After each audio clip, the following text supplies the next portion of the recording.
Network and its management. The network and its management do not make any warranties on the opinions, views, expressions, and insinuations presented by the show, its hosts, and/or their guests. The network and its management shall not be liable to any claims or dispute arising from any mentions, expressions, or views presented by the show, its hosts, and/or their guests.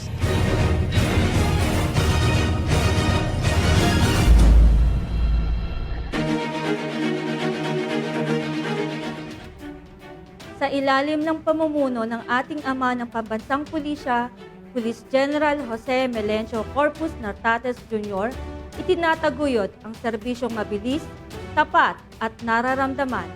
Magandang gabi, ako po ang inyong lingkod at tagapag-ugnay, Police Captain Ruby Anjay Versida, Chief of Women and Children Complaint Referral Section ng Complaint and Referral Monitoring Center ng Police Community Affairs and Development Group. Agarang pagtugon sa krimen. Ako naman po si Police Executive Master Sergeant Jonathan Factora de Leon, Group Executive Senior Police Officer ng Police Community Affairs and Development Group. Kaya naman sa pangunguna ng ating ama ng pambansang pulisya, PNP Chief Police General Jose Melencio Corpus Nartates Jr., Kayo po, mga mahal naming kasangbahay, ang aming inspirasyon. kami po ang inyong Police at your service.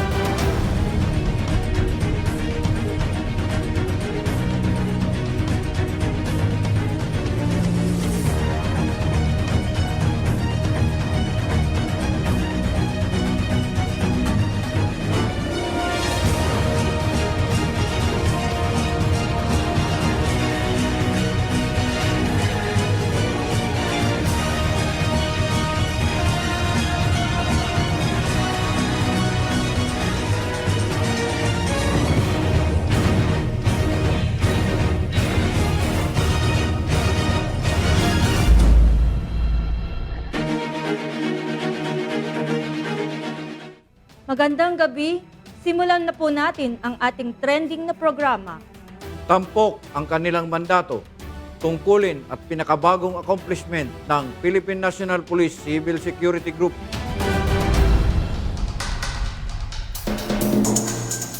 Sa likod ng bawat lisensyadong sandata at bawat uniformadong gwardyang nagbabantay sa ating mga establishmento, matatag na nakatayo ang Civil Security Group bilang administratibong bisig ng Philippine National Police. Hindi lamang sila mga tagasuri ng dokumento, sila rin ang arkitekto ng kaligtasang sibil na itinalaga sa maselang tungkuling regulasyon at pangangasiwa. Sa pamamagitan ng dalawang pangunahing sangay nito, ang FEO at SOSYA, tinitiyak ng CSG na ang bawat aspeto ng seguridad ay nasa ilalim ng batas. Ngunit ang kanilang saklaw ay higit pa sa mga ahensya ng seguridad.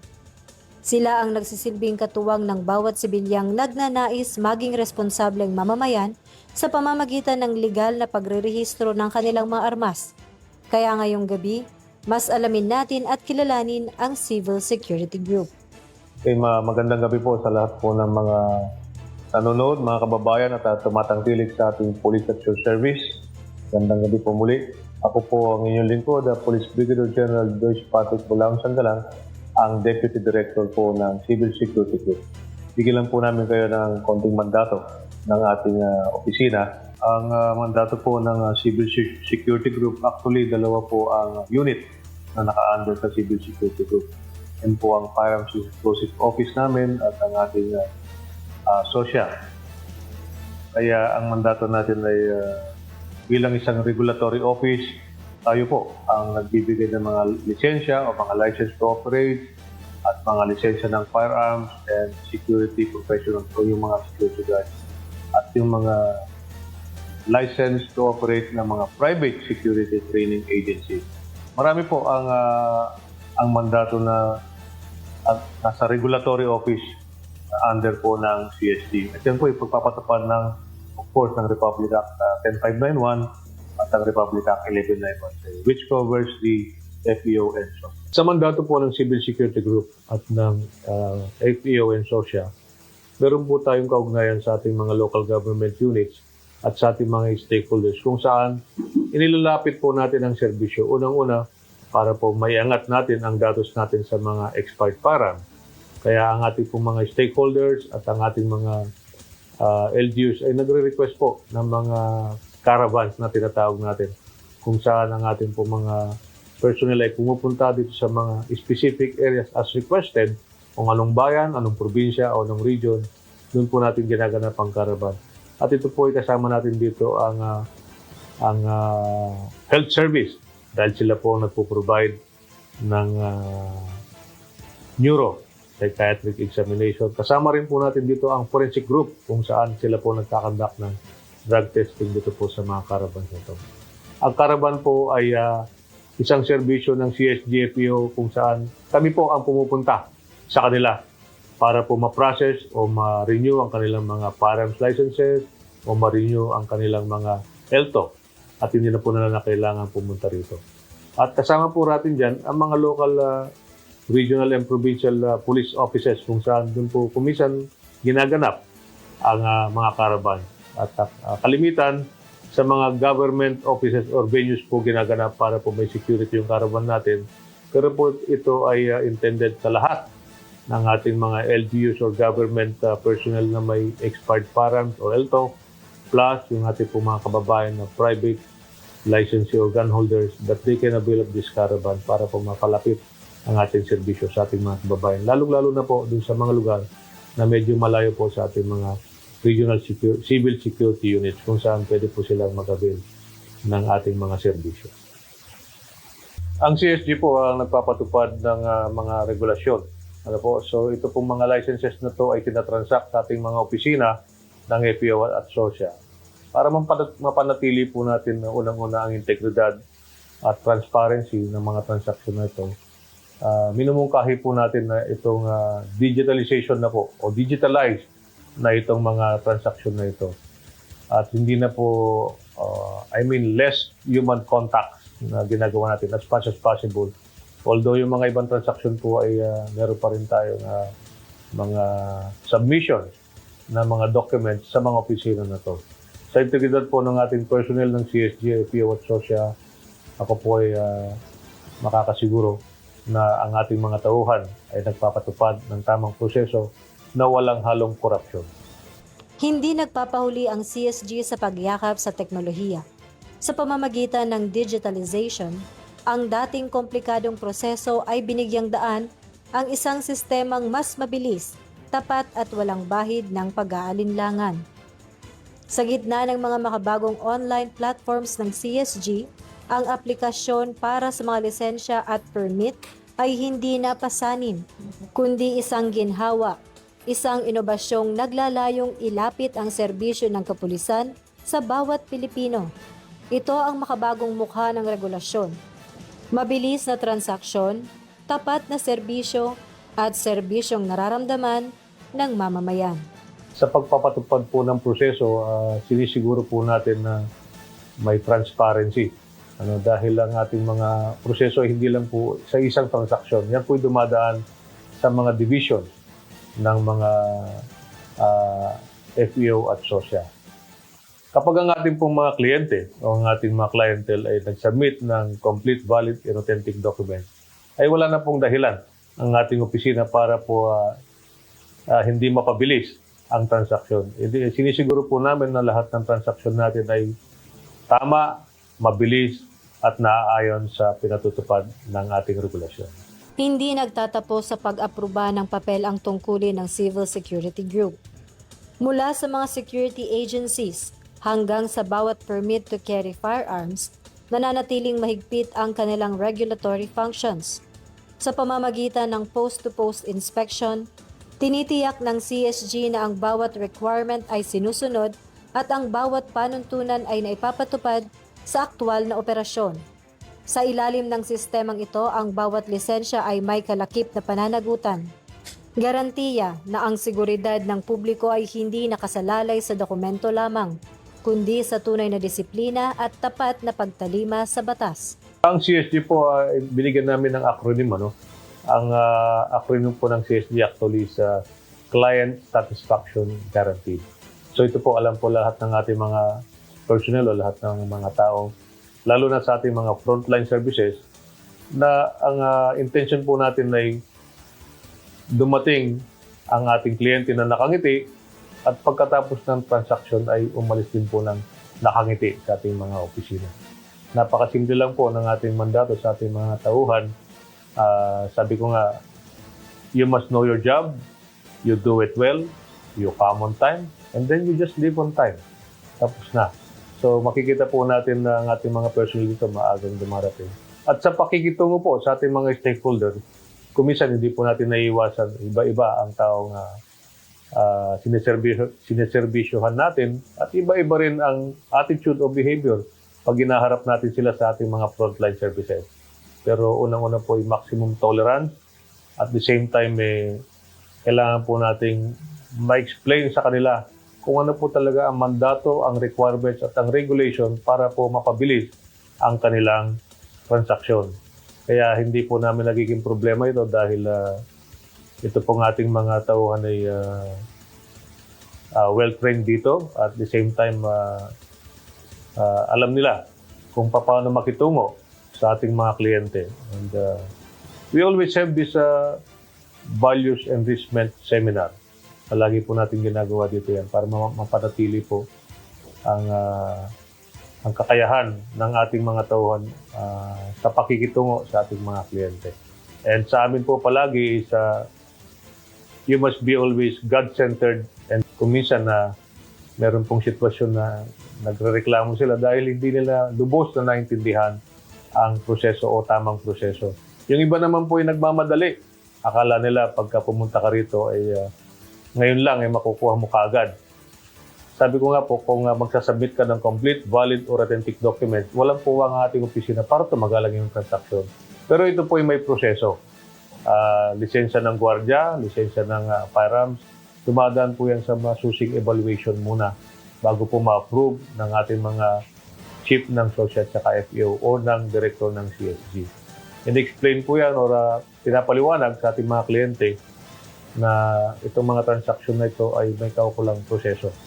Kaya kung minsan nare-resolve po kaagad itong mga hinaing ng ating mga stakeholders dahil na papaliwanag naman pong mabuti ng ating mga tauhan na ang transaksyon ay kaakibat po ng proseso.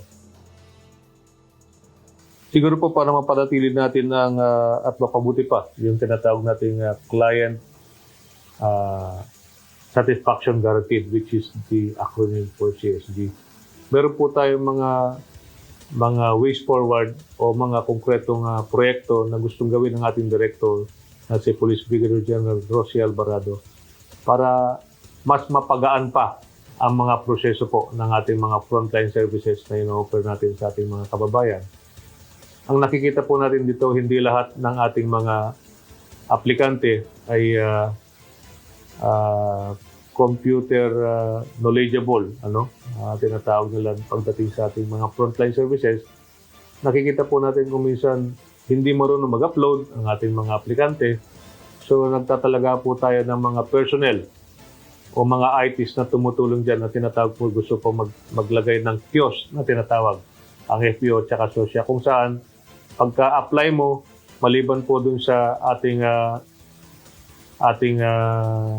client services or quality service lane, ay dadalhin ka po dito sa ating mga kiosk, kung saan IT naman po ang tutulong sa atin dito para ma-upload, maturuan kung paano gumawa ng isang account, tinatawag natin SOSYA or FPO account, at mapabilis po dahil ito po ay hindi naman lahat ng ating mga kliyente ay oriented sa paggamit nitong ating mga automated uploading ng mga documents at kung paano po yung proseso. Dito po i-explain at tutulungan man-to-man po ang gagawin ng ating mga personnel dyan.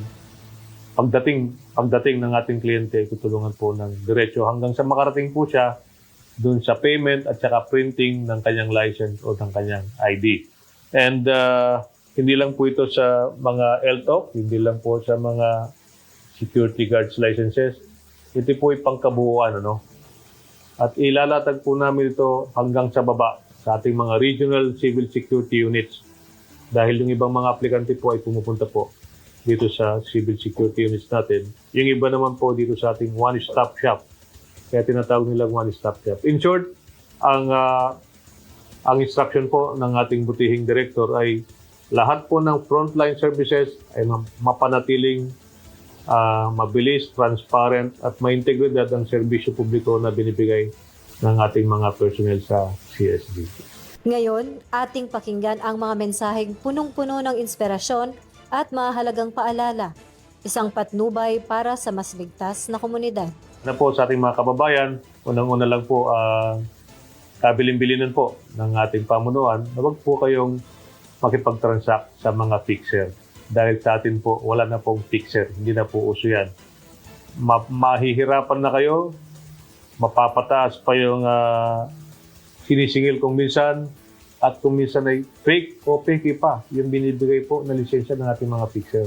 Ang ating pong opisina ay ang one-stop shop, ang civil security group, ang FEO at SOSYA. Dito po yan sa loob ng Camp Crame, hindi po sa labas. Pangalawa, meron po tayong mga regional civil security units kung saan sa buong Kapuluan, meron po kayong, pwede po kayong pumunta sa mga regional offices namin at doon po kayo mag-transact. At meron din po kami mga satellite offices naman within Metro Manila. Nandyan po yan sa mga SM natin. Nandyan po yung mga satellite offices natin. Doon lang po kayo mag-transact. At para po hindi kayo mabiktima itong mga mapanlinlang at mapagsamantalang mga fixer kung saan ang ibibigay na license sa inyo hindi po nanggagaling sa mga respective offices namin.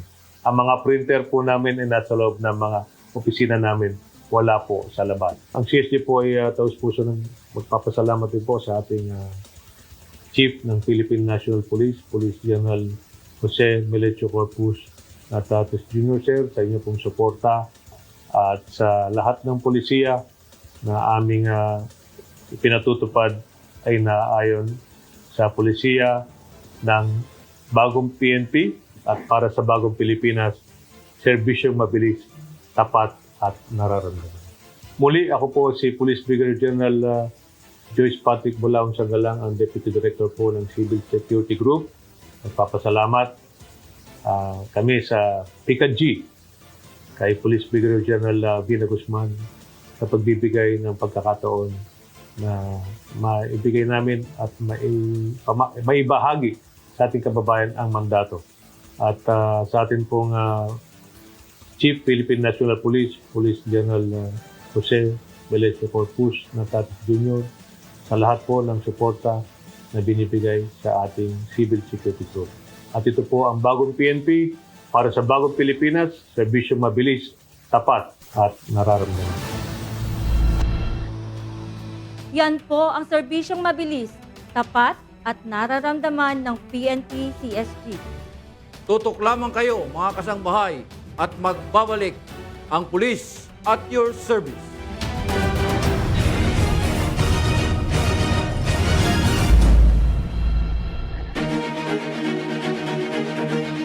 We got Yakult for tulong protection. Only Yakult has 8 billion live LCS in every bottle that may reach the intestines alive to help get good gut health. Panalo ka tiyan! Super El Nino, malalakas na bagyo. Ano ba talaga ang dapat paghandaan ng bawat Pilipino?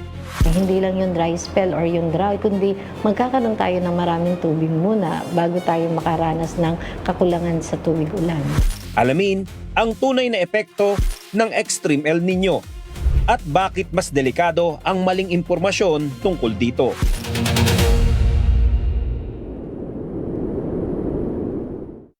Ang cervical cancer po kasi talaga ang importante sa kanya yung human papilloma virus, kung ano po yung nagkukos. At madalas po nakukuha po talaga yun sa pakikipagtalik. Ang cervical cancer ay isang sakit ng kababaihan na hindi agad namamalayan. Kaya marami ang namamatay sa sakit na ito dahil hindi agad naaaksyonan.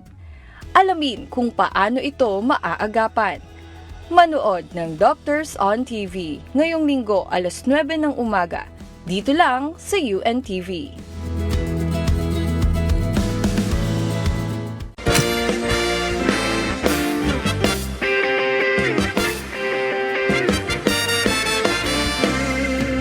After a night of rewriting love at the Mall of Asia Arena, Wish Date is now heading to Dagupan. Don't miss a special run of Wish Date Rewrite happening this May 31, Sunday, 7 p.m. at CSI Stadia, Dagupan, featuring live performances from Aquila Packing, Over October, and OPM legends Apo Hiking Society, with a special screening of the Rewrite film starring Vivory and Joao Constancia. Wish Date Rewrite, May 31, Sunday, 7 p.m. at CSI Stadia, Dagupan. Get your tickets now!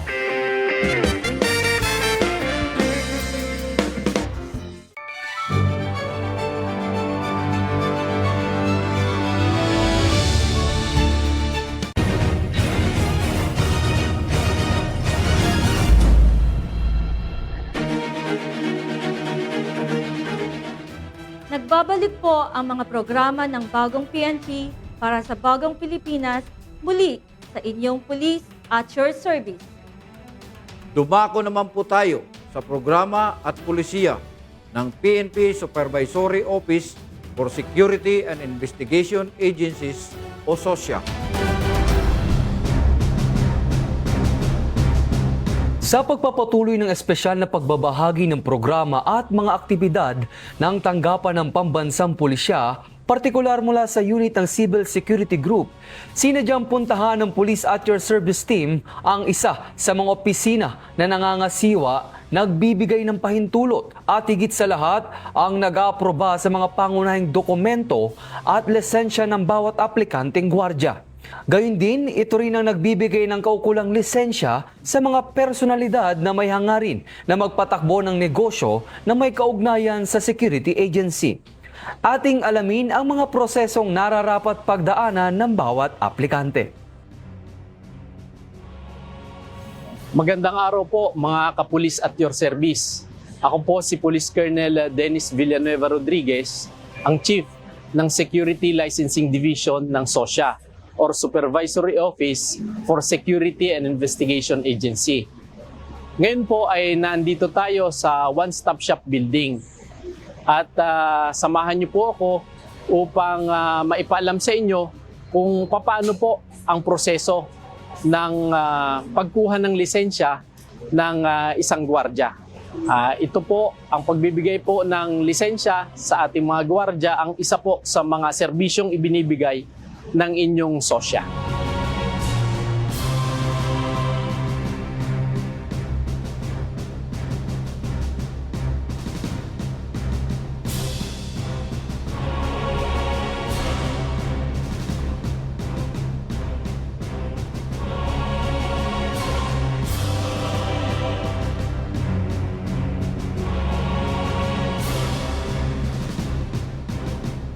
Ngayon po ay nandito tayo sa Public Assistance desk natin. Dito po sa stage na to ay ini-evaluate nung ating mga police officers kung ano yung pangangailangan ng ating mga kliyente.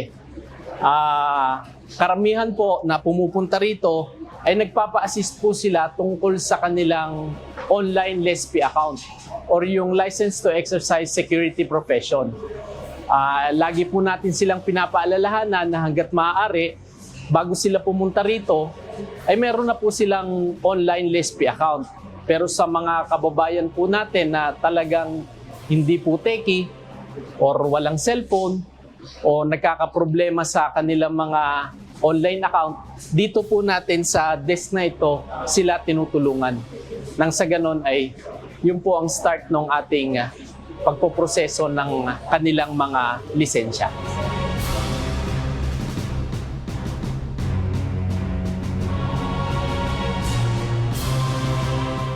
Ngayon naman, nandito tayo sa SLD evaluation. Dito sa stage na ito ay ini-evaluate ng ating mga evaluator yung mga dokumento na ipinasa ng ating mga aplikante.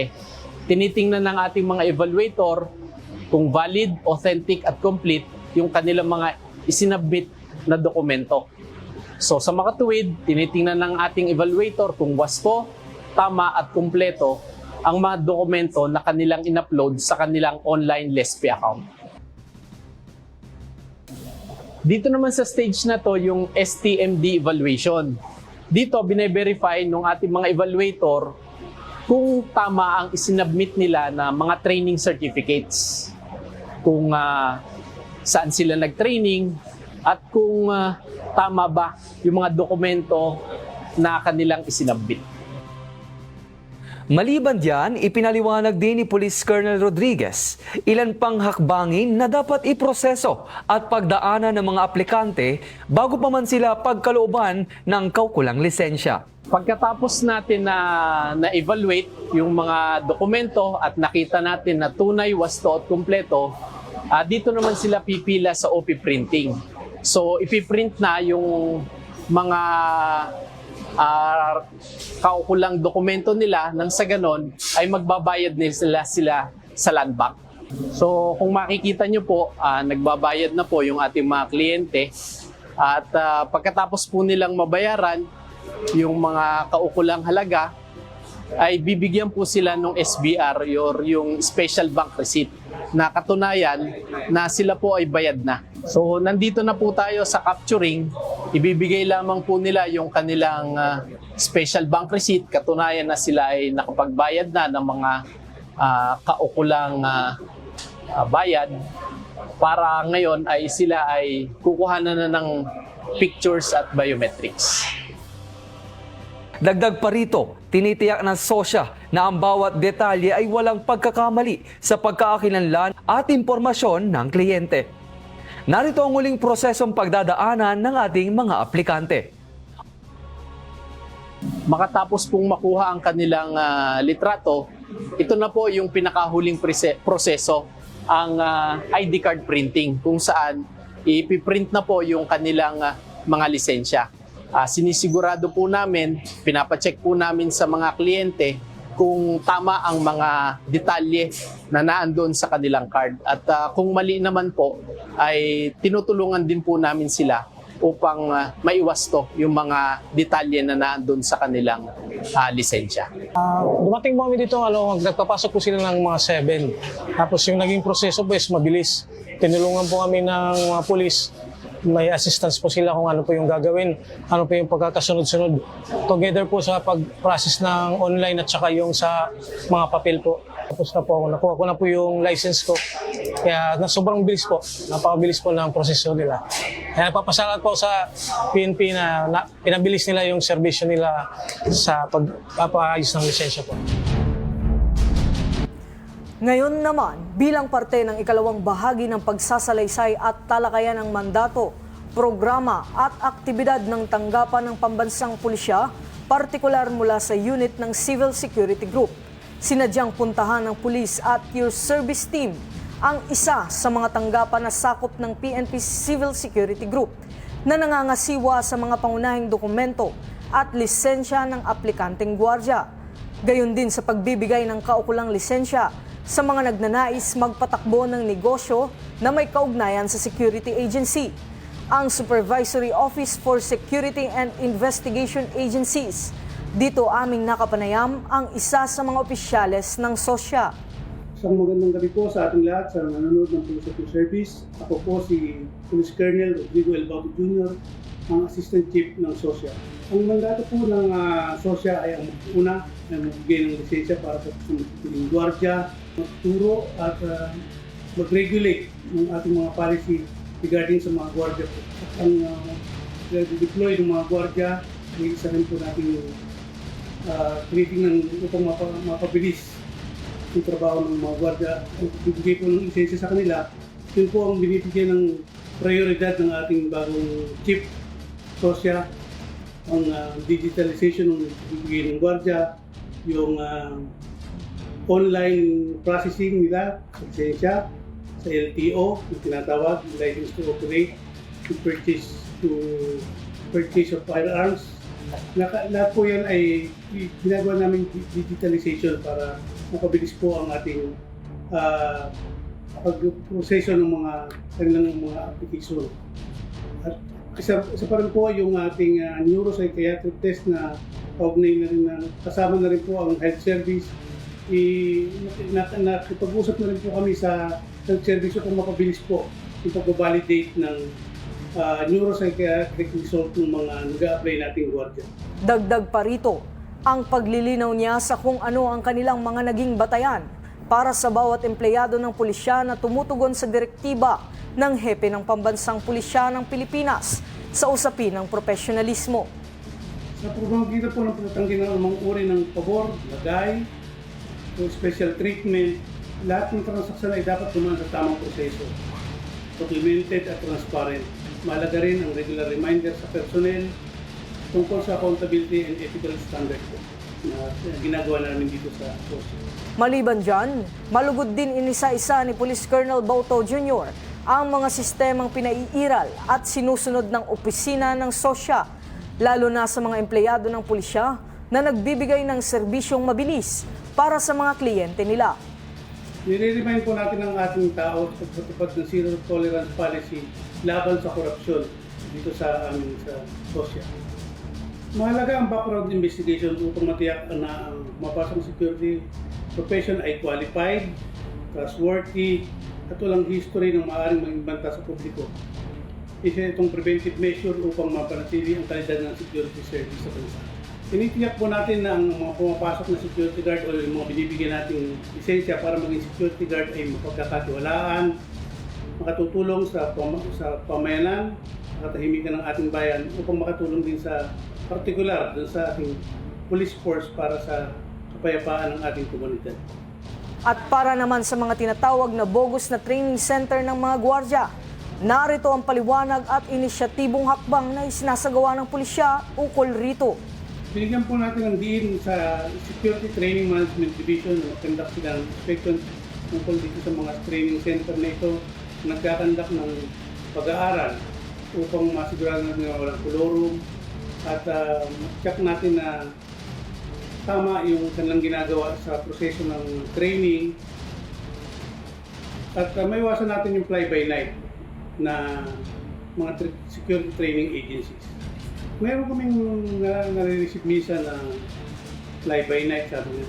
Kasi sa dami pa naman ng security natin, security agency natin, unang-una kulang ng tao ng SOSYA para ma-inspection sila. Pati dun sa RCSUs natin na tinatawag dun sa regional center natin, unit natin, kulang pa rin yung mga tao. So, nahihirapan.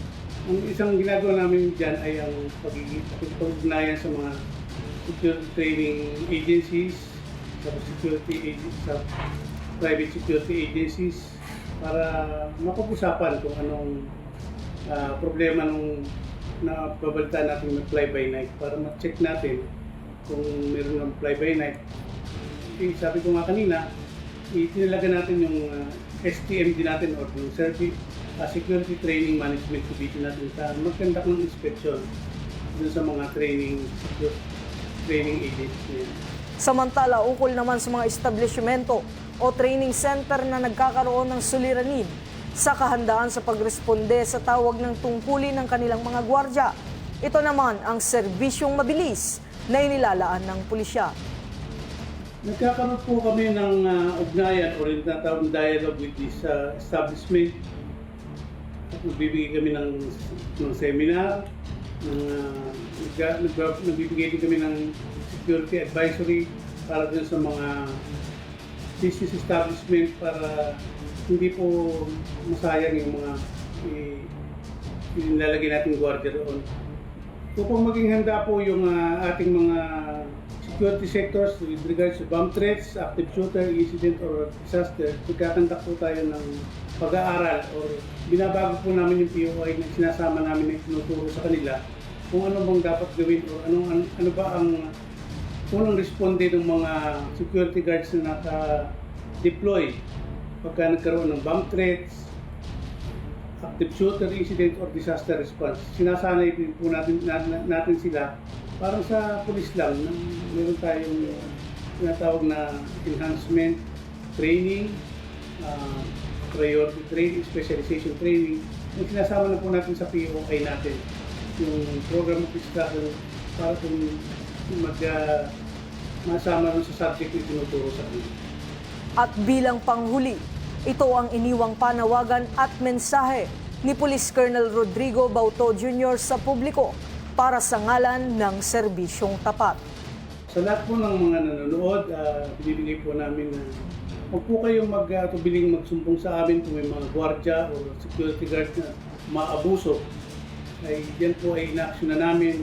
Kumbaga sa police, meron silang motopropyo. May motopropyo din po kami dito sa Sosya na iniimbestigahan din po namin yung mga police na nadadamay sa mga kung anong krimen, harassment, pagmamalabis. Yun po ang aming ina-action dito sa Sosya. Muli, ako po si Police Colonel Rodrigo L. Bauto Jr., Assistant Chief ng Sosya. Ito ang bagong PNP para sa bagong Pilipinas, serbisyong mabilis, tapat at nararamdaman. Ito po ang bagong PNP sa bagong Pilipinas tungo sa tunay na kaunlaran para sa bawat mamamayan. Kaya sama-sama natin itong kamtan sa pagbabalik ng inyong Police at your service.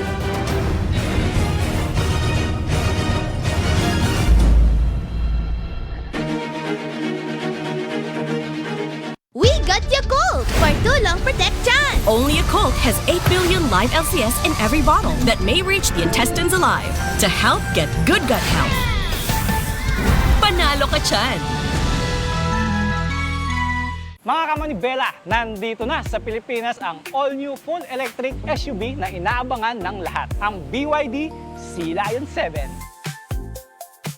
Parang nakaka-intimidate siyang i-drive. Pwede ring buksan ang sasakyan gamit lang ng card. Nice one! So pwede natin buksan yung pintuan. Go! Hapak ng malakas. Ang bilis! Nakuha niya kaagad yung 100. At sobrang tahimik. Tingnan nyo yung gulong lang yung maririnig ninyo. Pirma muna bago I do? Prenup agreement. Protection ba ito o paghahanda sa hiwalayan? Alamin ngayong Huwebes, alas 7 ng gabi sa Huntahang Legal kasama sina Attorney Mimi Sandoval Sebrio at Attorney Joey Domingo. Batas na maiintindihan ng lahat dito sa UNTV, your public service channel.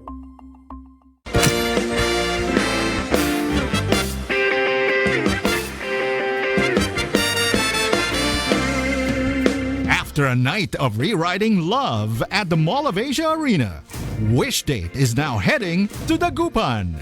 Don't miss a special run of Wish Date Rewrite happening this May 31, Sunday, 7 p.m. at CSI Stadia, Dagupan, featuring live performances from Aquila Packing, Over October, and OPM legends Apo Hiking Society, with a special screening of the Rewrite film starring Vivory and Joao Constancia. Wish Date Rewrite, May 31, Sunday, 7 p.m. at CSI Stadia, Dagupan. Get your tickets now!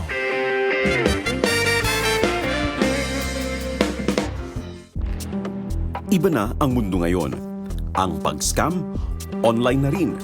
At sa isang iglap, maaaring mawala ang buong buhay mong pinag-ipunan, buong buhay mong pinaghirapan. Mag-ingat sa mga website na hindi lehitimo, mga link na ipinadala sa pamamagitan ng text o online messages, lalo na kung hindi mo naman ito hinihingi. Ang one-time password at online account app password ay personal. Huwag ipaalam sa iba. Kung na-scam, palitan agad ang password ng iyong account at mag-report sa mga otoridad. Hindi biro ang ma-scam online. Buhay at kinabukasan ng pamilya ang nakataya dito.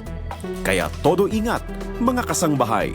Isang paalala mula sa UNTV, your public service channel.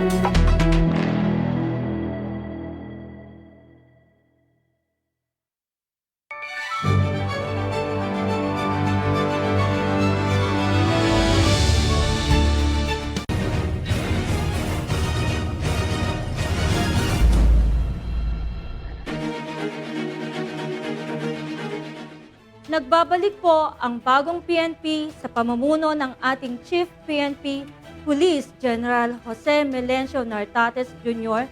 na patuloy na nagsisikap upang marating ang ganap na payapa at maunlad na bagong Pilipinas. Tunghayan po natin ang mga paglaban kontra illegal o loose firearms ng Firearms and Explosive Office. Narito po.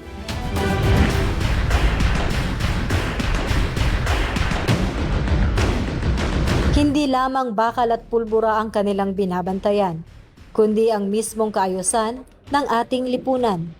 Sa likod ng bawat lisensyadong sandata ay ang masusing mata ng isang tanggapang hindi natutulog sa pagpapatupad ng batas. Samahan niyo kami upang kilalanin at alamin ang mga mandato at adhikain ng Firearms and Explosive Office, ang ating FEO.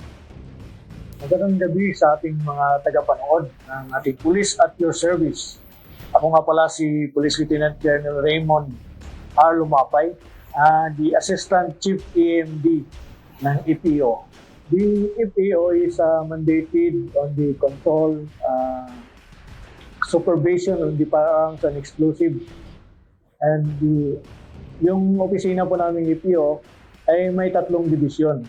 Yun po yung EMD, Enforcement, Management Division, at saka yung Explosive Management Division, at saka yung Firearm License Division. Yung 3 po yun ang bali nagko-compose ng EPO. EMD po ay sila po yung opisina na kung saan yung mga revocation po ng mga firearms, yung mga kaso related to mga firearms na nire-revoke, at saka yung inspection po na kinakandak sa mga firearm dealers, at saka yung mga permit to transport na ini-issue doon po sa mga gustong magdala ng kanilang mga firearms. It's either mga sports shooters o kaya po yung mga firearms galing po sa mga diplomats o mga embassies, dumadaan din po dito sa EMD. And next po is yung FLD natin, kung saan po yung Firearms License Division, sila po yung nakatalaga para mag-rehisto po ng mga firearms natin at saka yung mga health po. At yung Explosive Management Division po naman, sila po yung nakatalaga doon sa mga explosive registration po ng mga kumpanya. So, any chemical, controlled chemicals na mayroon ng isang kumpanya, sila po ang in charge po doon. Bahagi ng mga pangunahing reforma ng FEO under ng CSG ang pagpapalakas sa digitalization ng LTO-FP at firearm registration. Ang hakbang na ito ay hindi lamang para sa bilis ng transaksyon, kundi isang estratehikong paraan upang tuluyang wakasan ang sistema ng fixers at matiyak ang integridad sa bawat aplikasyon. With regards po sa safety ng storage monitoring, the explosive, the private companies and industries, ang Explosive Management Division po natin ay nagkakandak po siya ng proactive na inspection. Regular po yun. Regular po na inspection. Aside po doon sa request po ng isang stakeholders kung saan sila ay magre-renew na ng kanilang mga lisensya. So, yun. Yung pinakamalaga din is yung inspection po ng mga storage facilities. Para po ma-access po tayo ng ating mga kababayan mula sa probinsya, may mga RCSU o Regional Civil Security Unit tayo na tumatanggap din po ng mga nagkikater sa mga application po ng resto at mga application ng LTOP para registration, yun po. At gumagawa rin, mayroon din tayong mga mobile caravan na ginaganap sa mga satellite RCSUs natin.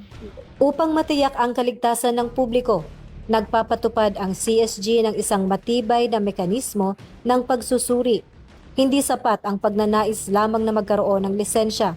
Bawat aplikante ay sumasailalim sa masusing background investigation sa pamamagitan ng aktibong pakikipag-ugnayan sa iba't ibang directorates ng PNP. Layunin nito na siguraduhing walang anumang bahid ng criminal record ang sino mga hawak ng armas. Kasabay nito, ang bawat individual ay kailangang pumasa sa neuropsychiatric evaluation at drug test upang matiyak ang kanilang katatagan ng pag-iisip at kalinisan ng pagkatao. Ang mga hakbang na ito ay nagsisilbing huling barikada upang matiyak na tanging ang mga karapat-dapat, disiplinado at may malinis na layunin lamang ang mabibigyan ng pribilehiyong magmay-ari ng lisensya. With pagdating po dyan sa mga serbisyo, mga complaint ng ating mga mamamayan, pinapaabot namin sa ating mamamayan na kami po ay sa APO, zero tolerance po kami dyan sa pagdating sa mga fixers na nangyayari, kung meron man. So, rest assured po sa ating mamamayan na wala po talagang di namin tinotolerate yung mga ganyang gawain dito sa aming opisina. So, kung may alam kayong may gumagawa niyan, kung maaari pag-alam po sa amin para ma-actionan po namin ng maaga yung mga complaint po. Kung sakasakaling may may nalaman kayo na may gumagawa nun, pakisumbong na lang po sa amin through po sa 911, pwede din. At pinaparating din namin na kami po sa APO ay sinisiguro po namin yung transparency at integridad po ng aming opisina. So pinapatupad po namin yung mga batas kagaya po ng ease of doing business, where kung saan nilalagay namin yung mga charter statement namin at citizens charter at malinaw na proseso at mga requirements para sa kuha ng mga aplikasyon. For the information po ng ating mga kababayan, kami po sa APO ay pinapatupad po namin yung batas is on doing business, kung saan nilalathala po namin yung citizens charter namin malinaw at naglalahad ng proseso, mga requirements at kung ilang minuto maaaring mapaprocess yung mga application. So lahat po ng transactioners ito ay standard at wala pong fixing o palakasan. Sa layuning itaguyod ang ease of doing business, tinitiyak ng CSG na malinaw na nakalatag ang kanilang Citizens Charter. Ito ang nagsisilbing gabay ng publiko upang matiyak ang isang organisadong proseso ng aplikasyon na sumusunod sa itinakdang pamantayan, isang sistemang walang puwang para sa fixing o palakasan. Hindi lamang sa loob ng opisina nagtatapos ang kanilang tungkulin, dahil sa isinasagawa rin ang mga mahigpit na inspeksyon sa mga gun store at firing range sa buong bansa upang masiguro ang mahigpit na pagtalima sa batas. Upang mapanatili ang mataas na antas ng transparency at security, inihikayat ng publiko na gamitin ang linyang 911 para sa anumang reklamo o ulat ng katiwalian. Sa ilalim ng mga mekanismong ito, pinapatunayan ng CSG na ang bawat hakbang ng kanilang serbisyo ay nakasandig sa integridad at tunay na malasakit sa mamamayan. With regards po sa mga inspection at safety ng mga firing ranges, yun nga, nagtatanda kami ng regular na inspection. Isa is yung in-audit namin yung mga license nila kung renewable na ba o hindi pa. Tapos, yung mga compliance sila, hindi monitoring, hindi kung ilan yung mga nabenta o ilan yung mga pumapasok sa mga firing ranges nila. May monthly compliance sila doon na sinusunod at sinasubmit sa atin. Plano mo bang kumuha o mag-renew ng lisensya ng baril? Huwag nang mag-alala sa proseso. Makakasama natin ngayong gabi si Police Major Robert Alvin Gutierrez, ang OIC ng CSG One Stop Shop, upang ipaliwanag sa atin ng detalyado at mabilis ang mga dapat nating gawin. Magandang araw po. Ako po si Police Major Robert Alvin Gutierrez, ang officer in charge ng Civil Security Group One Stop Shop, located po dito sa Gate 1 ng Camp Crame. Dito po tayo upang i-explain po yung process ng aming opisina patungkol po sa license to own and possess firearm. Ito po yung mga una natin gagawin. Po tayo, pagdating po natin sa lobby, unang-una po natin gagawin, sabihin po natin sa ating mga naka-duty kung ano po ang ating aasikasuhin na transaction for this day. Kung license to own and possess firearm or renewal po ng ating mga firearms. Kung makikita nyo po, dito po sa gawing kanan natin, dito po yung mga requirements. Makikita nyo po dito sa ating tarpaulin, yung ating mga requirements para po sa new application at saka renewal ng ating license to own and possess firearm, pati na rin po sa renewal ng mga firearms. Dito po tayo pupunta pagkatapos po natin sa lobby. Dito po tayo dadalhin ng ating mga duty.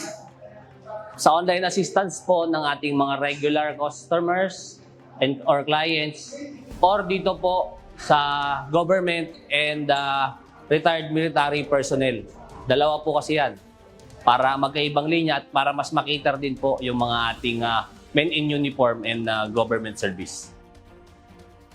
Pagkatapos po nating ma-distinguish kung sa regular, senior, or government lane po tayo, dito naman po tayo, i-assist po tayo yung personal ng ating mga PNP personnel kung paano po magawa or i-open po yung ating mga account sa system po ng FEO. Pagkatapos po nating masubmit ang ating mga accounts through our online assistance with the personnel of One Stop Shop, diretso na po tayo para sa neuropsychiatric at drug test examination. Dito rin po makikita sa first floor ng ating opisina. Pagpasok po natin sa neuropsychiatric examination, makikita po natin yung mga steps na dapat po natin gawin. Makikita naman po sa ating mga signs. Pagkatapos po ng mga steps dito sa labas, papasok na po sa loob ang ating mga clients na gusto pong kumuha ng neuropsychiatric examination. Ngayon po, nandito naman po tayo sa drug test ng mga clients, yung mga gusto pong kumuha ng license to own and possess firearm. Dito po magsisimula, papasok lang po sa room nila at dito na po ipapacilitate ng mga personnel po ng ating forensic group. Pagkatapos po, mag-neuropsychiatric examination at drug test ng ating mga kliyente, sila po ay mag-aantay ng resulta nito hanggang ma-approve po ng ating chief FEO ang pagbayad ng kanilang mga dapat bayaran.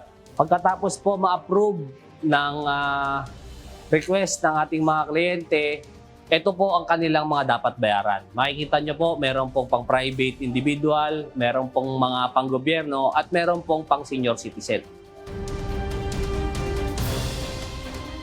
Sa huli, nag-iwan naman ng panawagan at mensahe si Police Lieutenant Colonel Lumapay sa taong bayan na kanilang handang pagserbisyuhan sa anumang oras ng araw. Sa ating mga kababayan, pinaparating po ng yung Firearm and Exclusive Office na maaari po kayong magsumbong sa amin kung ano mang mga anomalya o mga hindi ka nais-nais na mga gawain ng ating mga personnel o sino mang kilala nyo na naging fixer po ng ating opisina. So, lahat po yan ay mga illegal. Nais po namin iparating sa inyo na handa ko po kaming tumugon at mahalaga po ang inyong mga cooperation para sa kaayusan ng ating binibigay na serbisyo.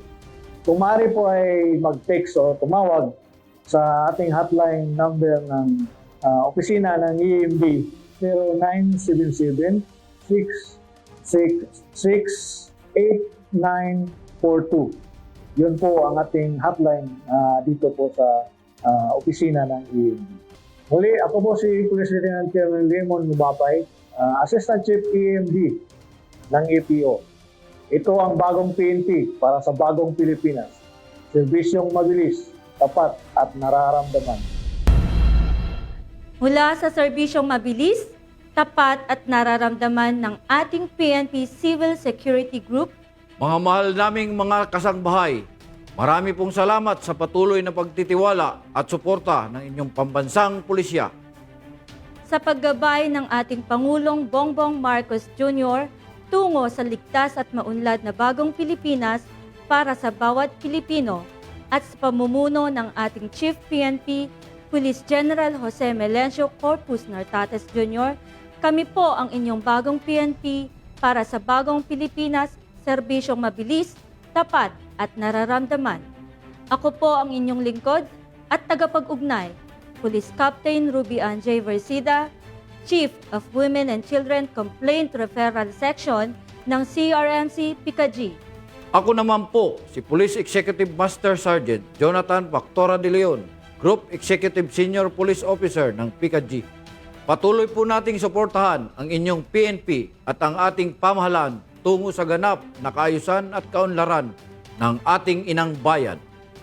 Magkita-kita tayong muli sa susunod na Sabado sa patuloy na pagpapakita ng serbisyo ng inyong pulisya para sa bayan at mamamayan ng inyong Police at your service. Dahil kami sa UNTV, Diyos ang aming sandigan, serbisyo publiko ang aming pinahahalagahan. Salamat sa Diyos, mabuhay ang pambansang pulisya, mabuhay ang ating inang bayang Pilipinas.